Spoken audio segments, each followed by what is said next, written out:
Hello बच्चों, आप सभी का हमारी कोचिंग में हार्दिक स्वागत है।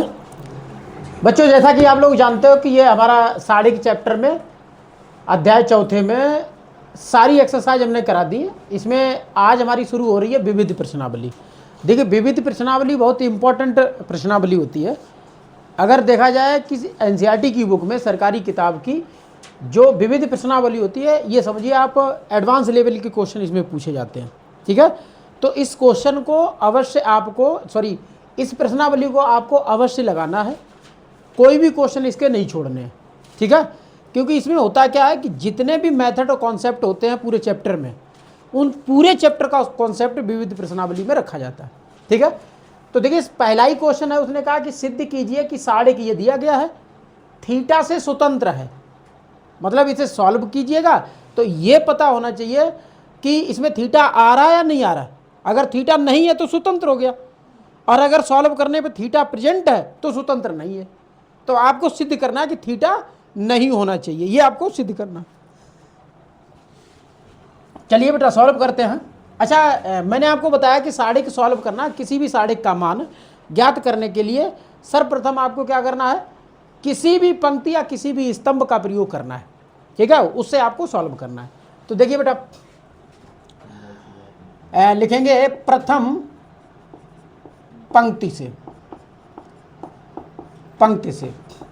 अच्छा, हम नॉर्मली जितने भी साढ़े के मान निकाले सब प्रथम पंक्ति से ही निकाले।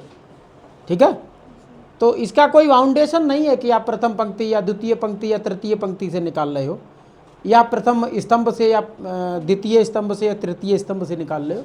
कोई फाउंडेशन नहीं है, जो आपको सरल लगे उसे उठा करके सॉल्व करना है। सिर्फ चिन्हों का ध्यान रखना है। ठीक है, चिन्ह हमने आपको बताए थे कि अगर 3/3 है तो उसमें चिन्ह चलेगा, पहला प्लस, दूसरा माइनस, पंक्ति में फिर प्लस, दूसरी पंक्ति माइनस प्लस माइनस, तीसरी पंक्ति प्लस माइनस प्लस, ये हो गया, ये चिन्ह है। अगर एलिमेंट में चिन्ह है तो उसका फिर अलग से ध्यान रखना।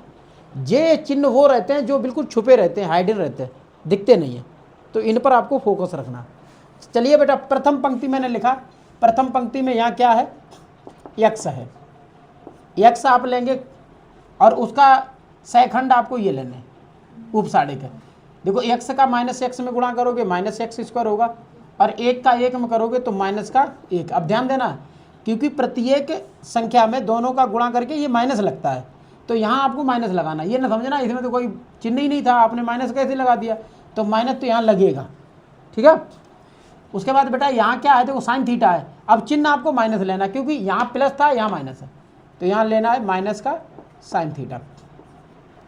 उसके बाद देखो पंक्ति और ये स्तंभ छूट जाएगा, ये सेकंड लिए जाएंगे। ये मतलब एक्स का माइनस साइन थीटा में करोगे तो माइनस एक्स साइन थीटा हो जाएगा, फिर माइनस चिन्ह लगेगा, और इसका कॉस का 1 में करोगे कॉस थीटा ही हो जाएगा। अगला बेटा कॉस थीटा है, तो ये देखो प्लस यहाँ पर भी है और एलिमेंट भी प्लस का है, तो यहाँ प्लस कॉस थीटा। ठीक है, अब देखो ये बेटा पूरी पंक्ति और ये स्तंभ छूटेगा, इनका गुणा होगा। जैसे एक का गुणा साइन थीटा में करोगे तो माइनस साइन थीटा ही रहेगा। उसके बाद देखो cos theta into minus x, तो जैसे ही माइनस करोगे यहाँ लगता माइनस, तो यहाँ हो जाएगा प्लस का एक्स कॉस थीटा, ये हो गया। ठीक है, अब एक्स का अंदर गुणा करो तो माइनस का एक्स क्यूब, एक्स का इसमें करो ये एक्स हो जाएगा, इसमें करोगे तो ये हो जाएगा प्लस, क्योंकि यहाँ माइनस लगा है, तो एक्स साइन स्क्वायर थीटा। ठीक है, इसी तरीके से माइनस साइन थीटा का माइनस कॉस में करोगे तो प्लस साइन थीटा और कॉस थीटा, ये हो जाएगा। अब बेटा कॉस का माइनस में करोगे तो यहाँ माइनस साइन थीटा और कॉस थीटा हो जाएगा। कॉस का इधर करोगे तो ये एक्स कॉस स्क्वायर थीटा हो जाएगा। अब देखो इससे ये कट जाएगा, तो यहाँ माइनस का एक्स क्यूब माइनस एक्स। देखो बेटा इन दोनों दो पद बचे आपके पास, और दोनों पदों में एक्स कॉमन है, तो एक्स कॉमन है तो आपको लिखना है एक्स कॉमन, यहाँ साइन स्क्वायर थीटा और इधर है कॉस स्क्वायर थीटा। अब सभी को पता है कि साइन स्क्वायर थीटा ये तो हाई स्कूल की आइडेंटिटी है, क्या होता है बेटा 1 होता है।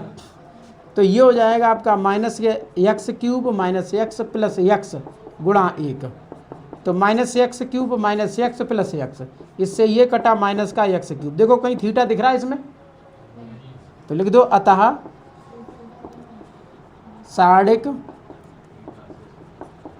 साढ़िक थीटा से स्वतंत्र है। ठीक, इति सिद्धम।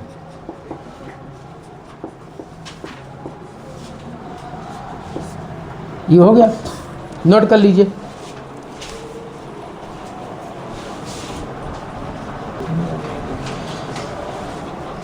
देखो बच्चों, दूसरा क्वेश्चन है, इसमें भी साढ़िक का मान ही पूछा है। ठीक है, तो सॉल्व करो। देखिए सॉल्व करिएगा प्रथम पंक्ति से। तो प्रथम पंक्ति से सॉल्व करोगे तो ये कॉस अल्फा और कॉस बीटा, तो ये पंक्ति छोड़ दो, ये स्तंभ छोड़ दो, इनका गुणा करो। जैसे कॉस अल्फा का कॉस बीटा में, तो कॉस अल्फा कॉस बीटा। अच्छा, इस पूरे का गुणा जीरो में होगा, जीरो ही हो जाएगा। फिर ये देखो प्लस है, लेकिन चिन्ह यहाँ माइनस होता है, तो यहाँ माइनस लिखना है, कॉस अल्फा और साइन बीटा। ठीक है, तो अब देखो ये पंक्ति और ये वाला स्तंभ छूटेगा, कॉस अल्फा का माइनस साइन बीटा में, तो माइनस का हो जाएगा हमारा माइनस साइन बीटा और कॉस अल्फा, फिर माइनस बीटा। इस पूरे का गुणा जीरो में होगा तो जीरो हो जाएगा। इसी तरीके से नेक्स्ट आपका है माइनस का साइन अल्फा, तो बेटा ये पूरी पंक्ति और ये वाला स्तंभ छोड़ो, इसका गुणा इसमें करो, तो मिलेगा माइनस का साइन अल्फा और साइन स्क्वायर बीटा। ठीक, फिर देखो इसका गुणा इसमें करना है, तो ये हो जाएगा माइनस का साइन अल्फा और कॉस स्क्वायर बीटा, यही आएगा भाई। देखो इसमें गुणा होगा इसका, मतलब इसका इसमें गुणा करोगे तो हो जाएगा cos square alpha cos square beta. इधर करो गुणा तो बेटा माइनस माइनस प्लस हो रहा है, और यहाँ हो जाएगा हमारा कॉस स्क्वायर अल्फा और साइन स्क्वायर बीटा, ये प्लस का हो गया। इधर बेटा देखो हम कॉमन लिए ले रहे हैं, किसे कॉमन लिए ले रहे हैं, साइन अल्फा को, और साइन अल्फा को दोनों तरफ से माइनस साइन अल्फा कॉमन होगा और उसका गुणा इसमें करेंगे आके, तो ये हो जाएगा प्लस का साइन स्क्वायर अल्फा। समझ रहे हैं मेरी बात? इन दोनों जगह से माइनस का साइन अल्फा कॉमन ले लिया और उस माइनस साइन अल्फा का गुणा इस माइनस साइन अल्फा में किया, तो प्लस साइन स्क्वायर अल्फा हो गया। ठीक है, बचा क्या बेटा ब्रैकेट में बचा है साइन स्क्वायर बीटा, और उधर बचा देखो माइनस तो कॉमन हो गया तो प्लस लगेगा कॉस स्क्वायर बीटा, ये हो गया। अब देखो बेटा थोड़ी देर के लिए समझिए, इन दोनों पदों में भी हमें एक कॉमन मिल रहा है, क्या मिल रहा है, कॉस स्क्वायर अल्फा कॉमन मिल रहा है, तो यहाँ लिखेंगे कॉस स्क्वायर अल्फा, बचेगा क्या, cos square beta plus sine square beta, ये plus sine square beta sorry alpha. और ये आपको पता है, अभी मैंने बताया था, ये आइडेंटिटी है, sine square theta plus cos square theta क्या होता है, वो एक होता है, यहाँ बीटा है थीटा की जगह, लेकिन रहेगा बने, आइडेंटिटी लिख दो।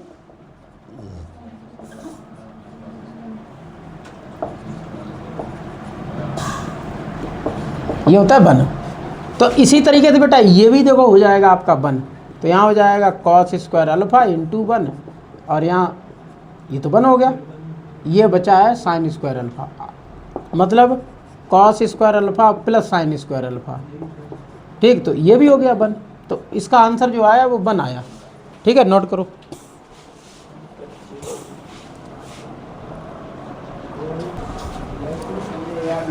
देखो बच्चों क्वेश्चन नंबर थर्ड है, क्वेश्चन नंबर तीसरा है। तीसरा में ए इनवर्स ये दिया है, बी यहाँ दिया है, तो वो उसने कहा है ए बी का होल इनवर्स निकालना है, इसका मान निकालना है।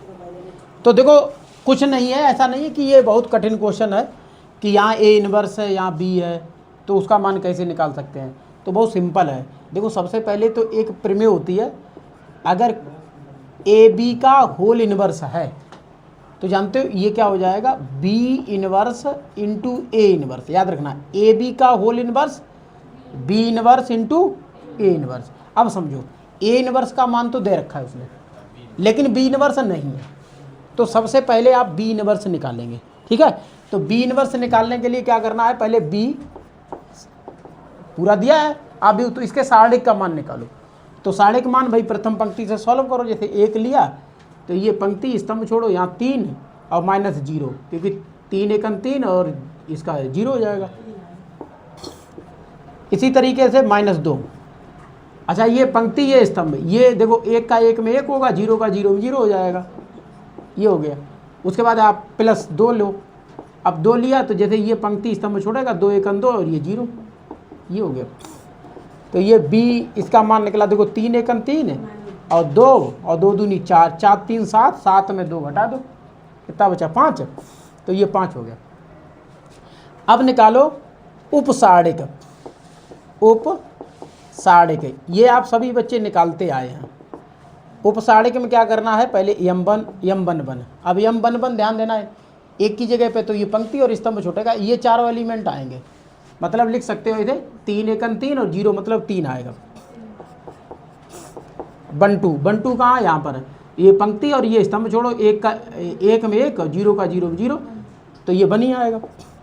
इसी तरीके से m13 बेटा इस 2 की जगह पे ये पंक्ति स्तंभ 2 × 1 = 2, ये 0 मतलब 2 आएगा। इसी तरीके से m21। अब देखो 21 बेटा यहाँ है, ये पंक्ति छूट जाएगी, ये स्तंभ छूट जाएगा, 2 × 1 = 2, 2 दूनी 4, -2 22 बेटा 3 की जगह पे ये पंक्ति ये स्तंभ, 1 × 1 = 1 और 1 0 मतलब 1 आएगा। 23 लो, 23 बेटा यहाँ पर है, देखो 0 की जगह, तो ये पूरी पंक्ति ये स्तंभ छोड़ो, 2 × 1 = 2 और ये 0 तो 2 आएगा। अब है 31 देखो इस 0 की जगह, ये पंक्ति ये स्तंभ, ये 0, 3 दूनी 6 -6, 32 2 की जगह पे ये और ये, इसका इसमें 0, इसका इसमें -2, तो -2 हो जाएगा। तो ये हो जाएगा आपका 33 m33, मतलब इस 1 की जगह पे ये छूट जाएगा, 3 × 1 = 3, 2 1 बचेगा। तो ये उपसारणिक निकले। अब निकालो सहखंड।